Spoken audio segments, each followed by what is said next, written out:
Alors, regardons un petit peu la correction du problème 63, page 215.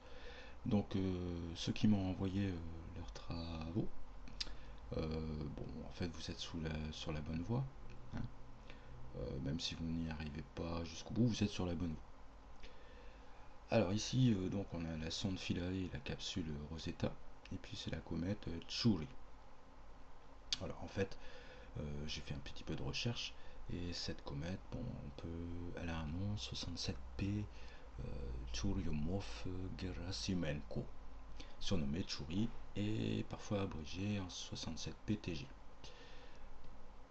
Donc c'est une comète périodique du système solaire, on en reparlera. Périodique, donc elle fait le tour du système solaire avec une certaine période. Donc je n'ai pas cherché. Donc ici vous avez des photos de la fameuse comète, de la sonde ici Philae et de la capsule en fait qui va se poser, qui s'est posée sur la comète. Donc voilà l'énoncé du problème, hein, Philae sur la comète Chury. En novembre 2014, la sonde Philae, transportée puis larguée par la capsule Rosetta, s'est posée sur le noyau solide de la comète surnommée Chury. Alors, la donnée, la norme du champ gravitationnel à la surface de la Terre est GT, égale 9,81 newtons par kilogramme. Le problème, en faisant les hypothèses nécessaires, vérifier que l'affirmation du CNES, Philae pèse 100 kg sur Terre, 1 g sur la comète, est vrai en ordre de grandeur. Hein. Donc on voit ici le tweet qui avait été donné à l'époque. Voilà, 100 g sur Terre, 1 g sur la comète. C'est de cette affirmation-là qu'il va falloir discuter. Et puis on nous donne aussi la dimension de la comète, hein, qui n'a pas une forme simple, qui a une forme de patate, une espèce de patatoïde. Donnée importante, c'est une masse approximative, 10 milliards de tonnes. Donc évidemment, il n'y a pas lieu de faire d'arriver à un résultat exact, hein. Il faut s'approcher de la vérité. Est-ce que cette affirmation-là, on peut finalement considérer qu'elle est à peu près vraie? Alors, nous donner des indications, hein, des clés pour réussir. Alors, s'approprier le problème. Dans ce type d'exercice, de problème, il faut toujours essayer de s'approprier le problème. Qu'est-ce qu'on me demande? Qu'est-ce qu'on me donne? Et essayer d'élaborer une stratégie. C'est ça qui est difficile en fait. Il n'y a pas de question vraiment où on vous guide pas à pas.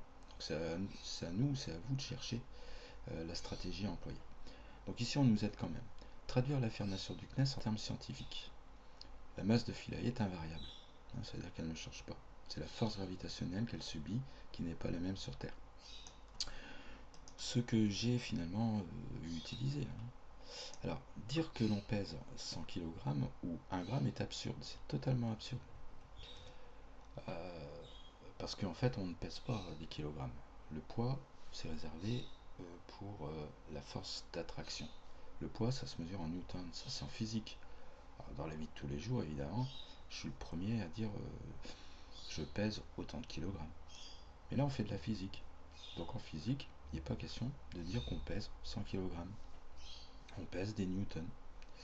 Donc en fait, comme la masse ne change pas, la capsule qui fait 100 kg sur Terre, sur la comète, elle fera aussi 100 kg. Il n'y a aucune raison qu'elle perde du poids, entre guillemets, hein, vous voyez. C'est l'abus de langage. Donc c'est le poids qui change, mais le poids au sens physique. Et il est exprimé en newton. Donc en fait, on traduit simplement que 100 kg, c'est 100 000 grammes. Hein, et par rapport à un gramme, finalement, c'est 10 puissance 5 fois plus grand. Donc en fait, on retraduit l'affirmation du CNES en termes beaucoup plus scientifiques. Elle veut dire simplement que sur Chury, la force de gravitation Gc de la comète, eh ben c'est 10 puissance moins 5 fois moindre que celle sur Terre.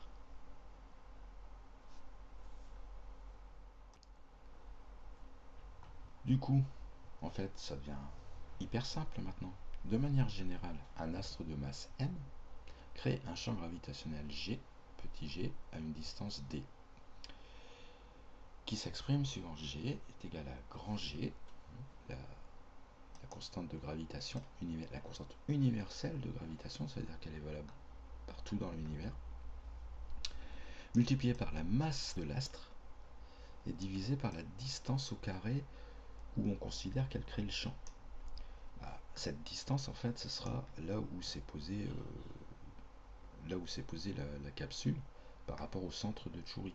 En fait, bon, c'est grosso modo, ce serait le rayon moyen si c'était une sphère Tchouri. Alors, la Terre, c'est bon, là, GT, 9,81 newtons par kilogramme. Pour Tchouri, qu'est-ce qu'on a? On a la masse qui était approximativement de 10 milliards de tonnes, ce qui fait 10 puissance 13 tonnes. Et puis pour D, là on a une hypothèse à faire parce que sa forme n'est pas simple. Alors quelle hypothèse on va faire?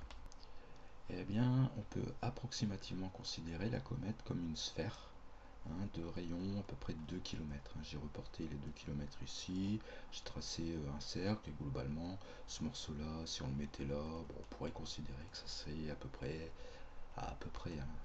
une boule de rayon à peu près 2 km.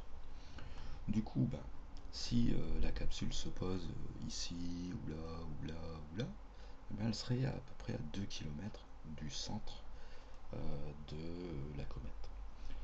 Ce qui fait que c'est cette distance-là qu'on va prendre pour injecter dans la formule. J'ai la constante de gravitation qui se retrouve ici, multipliée par la masse 10 puissance 13, qui était donnée dans l'énoncé, et puis notre approximation qu'on était obligé de faire. Voilà, 2,0 fois 10 puissance 3 au carré, on n'oublie pas le carré, et quand on calcule bien, je vous fais confiance, vous pouvez refaire le calcul, on trouve 1,67 fois 10 puissance moins 4 newton par kilogramme. De ce fait, on peut donc déterminer le rapport entre GC au niveau de la comète divisé par GT au niveau de la Terre, ce qui nous fait 1,7 fois 10 puissance moins 5. Bon, c'est pas si mal que ça, puisque d'après le tweet, si on traduisait scientifiquement, il devait y avoir un rapport de 10 puissance moins 5. Là, on trouve à peu près 2 fois 10 puissance moins 5. Mais globalement, puisque tout ça, ce sont des approximations, on est pas mal. L'affirmation dit que 1 gramme sur la comète pèse comme 100 kg sur Terre, donc que le coefficient doit être de 10 puissance moins 5. Que le quotient, pardon, doit être de 10 puissance moins 5. C'est bien le cas en ordre de grandeur. Donc voilà, c'était pas si compliqué que ça, mais je suis conscient que d'abord c'était la première fois que je posais un problème comme ça, mais c'est tout à fait dans l'esprit de ce qui peut